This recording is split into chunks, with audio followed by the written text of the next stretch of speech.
November 14 ഈ തീയതിയിൽ തിരുസഭ അനുസ്മരിക്കുന്ന വിശുദ്ധർ: ഡബ്ലിനിലെ വിശുദ്ധ ലോറൻസ്, വിശുദ്ധ ആൽബറിക്, വിശുദ്ധ ക്ലെമന്തിനൂസ്, വിശുദ്ധ തെയോഡോട്ടൂസ്, വിശുദ്ധ ഫിലോമനൂസ്, വിശുദ്ധ ഹൈപ്പാഷ്യൂസ്, വിശുദ്ധ ഡൂബ്രീസിയൂസ്. ഡബ്ലിനിലെ വിശുദ്ധ ലോറൻസ് 1125-1180 കാലഘട്ടത്തിലാണ് ഡബ്ലിനിലെ വിശുദ്ധ ലോറൻസ് ജീവിച്ചിരുന്നത്. വിശുദ്ധ ലോറൻസിന്റെ പിതാവ് ഹൈമുറയുടെ തലവനായിരുന്നു. അദ്ദേഹത്തിന്റെ അമ്മ ഓബൈറൺ വംശത്തിൽപ്പെട്ട ആളായിരുന്നു.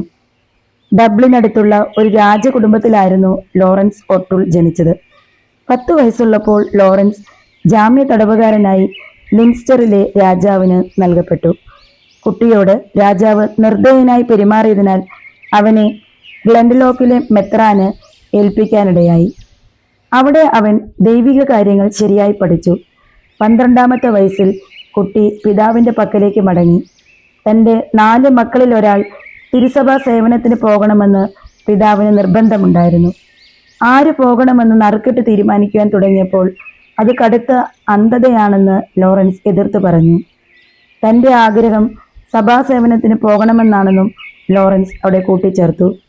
ലോറൻസിനെ വീണ്ടും മെത്രാനച്ചൻ ശിക്ഷണത്തിൽ താമസിപ്പിച്ചു. ലോറൻസ് ഒരാശ്രമത്തിലാണ് താമസിച്ചിരുന്നത്. ഗ്ലെൻഡലോക്കിലെ മെത്രാൻ മരിച്ചപ്പോൾ ലോറൻസ് ആശ്രമാധിപനായി നിയമിതനായി. അന്ന് 25 വയസ്സ് മാത്രമേ അദ്ദേഹത്തിനുണ്ടായിരുന്നുള്ളൂ. ആശ്രമാധിപൻ എന്ന നിലയിൽ വളരെ വിവേകപൂർവ്വം കാര്യങ്ങൾ നടത്തി. പൂർവ്വ യൗസേപ്പിനെ പോലെ അന്നുണ്ടായ ക്ഷാമത്തിൽ ലോറൻസ് ജനങ്ങളെ സംരക്ഷിച്ചു. അദ്ദേഹത്തിൻ്റെ വിജയം കണ്ട് അസൂയാലുക്കളായ ആൾക്കാർ പല ഏഷണികൾ പറഞ്ഞു വരുത്തിയെങ്കിലും ലോറൻസ് മൗനം ഭജിച്ചതേ ഉണ്ടായിരുന്നുള്ളൂ. 1162 ലോറൻസ് ഡബ്ലിൻ ആർച്ച് ബിഷപ്പായി നിയമിതനായി. ആർച്ച് ബിഷപ്പിനായതിനു ശേഷം സന്യാസ വസ്ത്രങ്ങളാണ് അദ്ദേഹം അണിഞ്ഞിരുന്നത്. സന്യാസികളോട് കൂടെയാണ് ഭക്ഷിച്ചിരുന്നത്. രാത്രി അവരുടെ കൂടെ പ്രാർത്ഥിച്ച ശേഷം തനിച്ച് ദേവാലയത്തിൽ ദീർഘസമയം പ്രാർത്ഥിക്കുമായിരുന്നു. മാംസം ഉപേക്ഷിച്ചിരുന്നു. എല്ലാ വെള്ളിയാഴ്ചകളിലും ഉപവസിച്ചിരുന്നു. വിശുദ്ധ ലോറൻസ് 30 ദരിദ്രരെ ദിനംപ്രതി സ്വന്തം മേശയിലിരുത്തി ഭക്ഷണം നൽകിയിരുന്നു. ഇത് അദ്ദേഹം എത്രത്തോളം ദരിദ്രരെ സ്നേഹിച്ചിരുന്നു എന്നുള്ളതിൻ്റെ ഉത്തമ ഉദാഹരണമാണ്. ആർച്ച് ബിഷപ്പ് ലോറൻസ് കാൻറ്റർബറി കത്തീഡ്രലിൽ ഒരു ദിവസം കുർബാന ചൊല്ലാൻ ചെന്നപ്പോൾ ഒരു ഭ്രാന്തൻ അദ്ദേഹത്തിൻ്റെ തലയിൽ വടികൊണ്ടൊന്നടിച്ചു. വിശുദ്ധനായ ആർച്ച് ബിഷപ്പിനെ രക്തസാക്ഷിയാക്കാനാണ് താൻ അങ്ങനെ ചെയ്തെന്നായിരുന്നു അയാളുടെ വിശദീകരണം. ആർച്ച് ബിഷപ്പ് സ്വല്പം വെള്ളം വെഞ്ചരിച്ച് ശിരസ് കഴുകിയപ്പോൾ രക്തം നിലച്ചു. അപ്പോൾ തന്നെ കുർബാന ചൊല്ലാറായി. കുറ്റവാളിയെ ഇംഗ്ലീഷ് രാജാവ് തൂക്കിക്കൊല്ലാൻ വിധിച്ചെങ്കിലും ആർച്ച് ബിഷപ്പ് ഇടപെട്ട് അവന് മാപ്പ് നൽകി.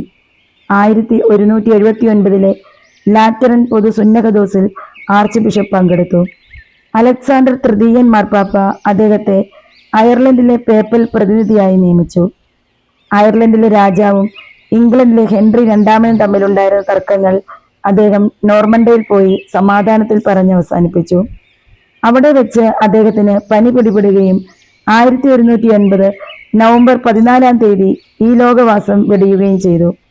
1125 ഹൊണോറിയസ് 3-ാമൻ മാർപ്പാപ്പ അദ്ദേഹത്തെ വിശുദ്ധനായി പ്രഖ്യാപിച്ചു.